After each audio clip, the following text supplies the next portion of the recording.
आज हम लोग कंडक्टिंग सिस्टम ऑफ हार्ट को पढ़ेंगे। Conducting system of heart heart के अंदर पाए जाने वाला एक ऐसा सिस्टम होता है जो कि हार्ट के अंदर इलेक्ट्रिकल इम्पल्स को जनरेट करता है और इलेक्ट्रिकल इम्पल्स को जनरेट करने के बाद पूरे हार्ट में इलेक्ट्रिकल इम्पल्स को फैला देता है। देखिए, जब इलेक्ट्रिकल इम्पल्स पूरे हार्ट में फैल जाती है तो हार्ट कांटेक्ट करता है। जब हार्ट कांटेक्ट करता है तो ब्लड पूरी बॉडी में चला जाता है। एग्जाम्पल के लिए, जैसे एक पंखा होता है, पंखे को चलने के लिए इलेक्ट्रिसिटी की जरूरत होती है। जैसे ही इलेक्ट्रिसिटी पंखे को मिलती है तो पंखा चलने लगता है। जब पंखा चलने लगता है तो हमें हवा मिलती है। उसी तरीके से हमारे हार्ट को कांटेक्ट करने के लिए इलेक्ट्रिकल इम्पल्स की जरूरत होती है। ये इलेक्ट्रिकल इम्पल्स हार्ट को कौन देता है? कंडक्टिंग सिस्टम ऑफ हार्ट देता है।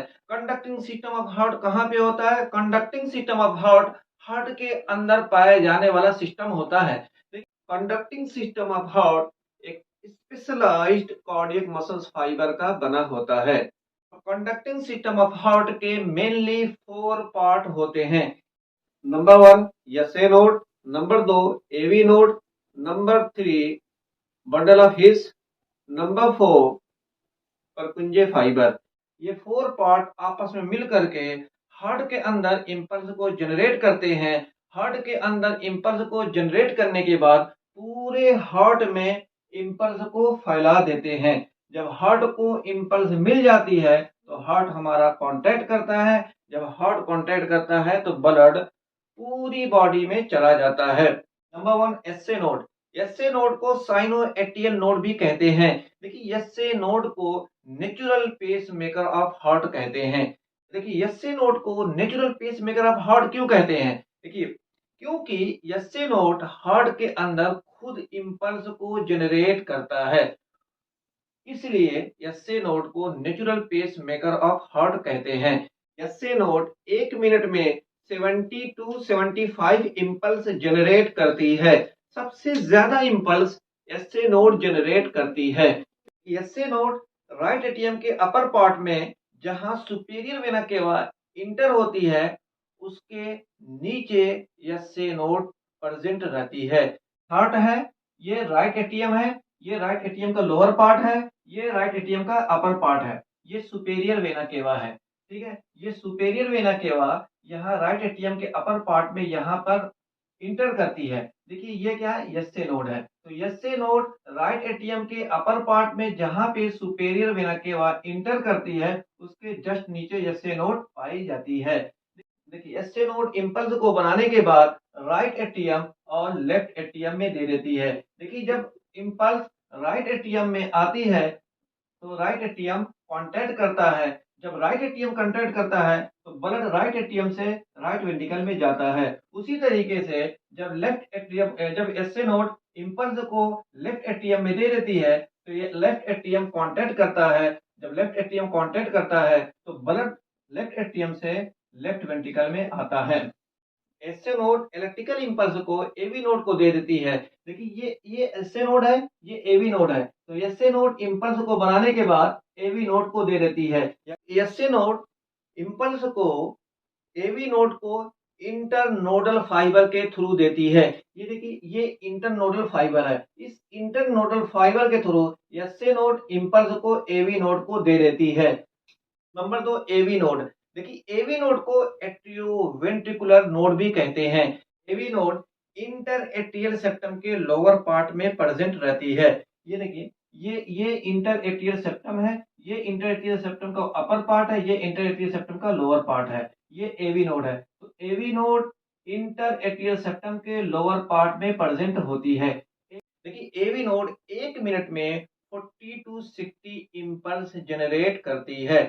एवी नोड एसए नोड से कम इम्पल्स जनरेट करती है, जबकि एवी नोड पुरकंजे फाइबर से ज्यादा इम्पल्स जनरेट करती है। एवी नोड इम्पल्स को एसए नोड से लेती है और इम्पल्स को लेने के बाद AV node bundle of His को इम्पल्स दे देती है। देखिए, एवी नोड इम्पल्स को एसए नोड से इंटर नोडल फाइबर के थ्रू लेती है। देखिए, एवी नोड इम्पल्स को कंट्रोल करती है। देखिए एवी नोड कैसे इम्पल्स को कंट्रोल करती है? देखिए जब एवी नोड को बहुत ज़्यादा इम्पल्स मिलती है, तो एवी नोड इम्पल्स को कम कर देती है। लेकिन जब एवी नोड को बहुत कम इम्पल्स मिलती है, तो एवी नोड इम्पल्स को बढ़ा देती है। तो इस तरीके से एवी नोड इम्पल्स को कंट्रोल करती है।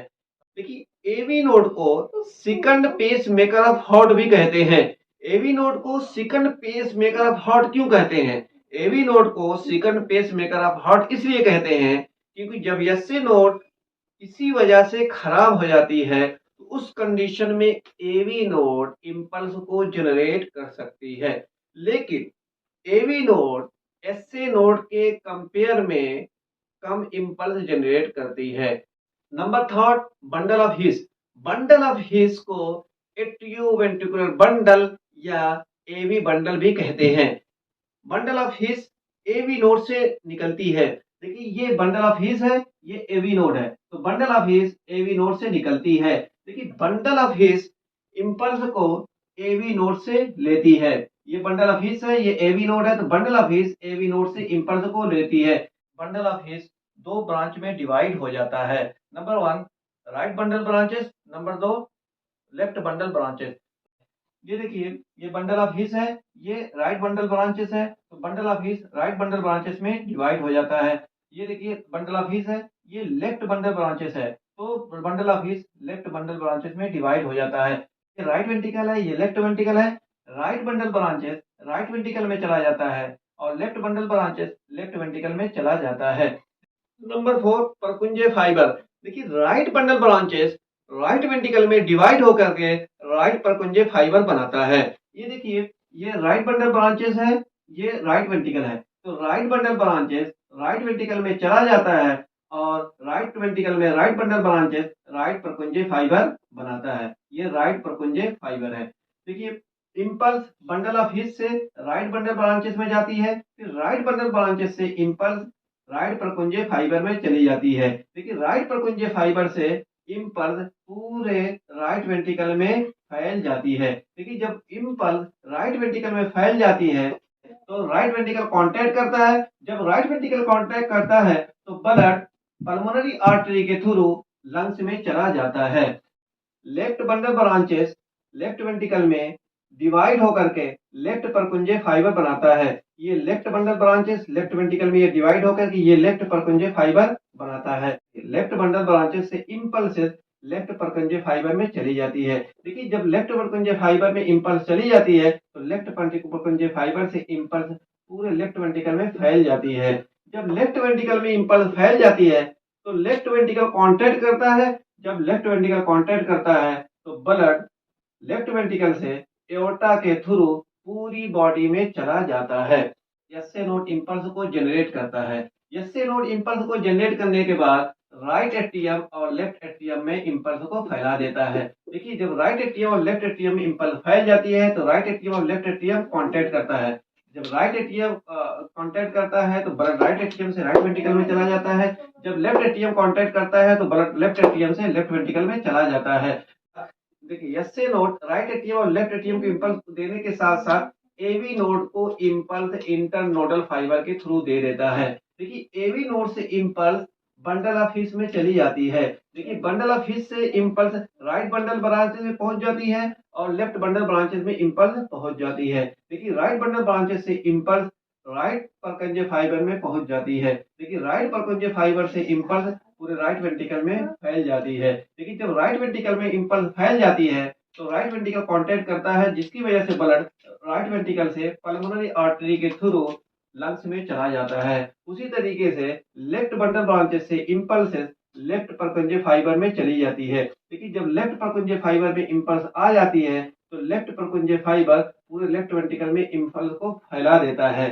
जब लेफ्ट वेंट्रिकल में इम्पल्स फैल जाती है, तो लेफ्ट वेंट्रिकल कॉन्ट्रैक्ट करता है। जब लेफ्ट वेंट्रिकल कॉन्ट्रैक्ट करता है, तो ब्लड लेफ्ट वेंट्रिकल से एओर्टा के थ्रू पूरी बॉडी में चला जाता है।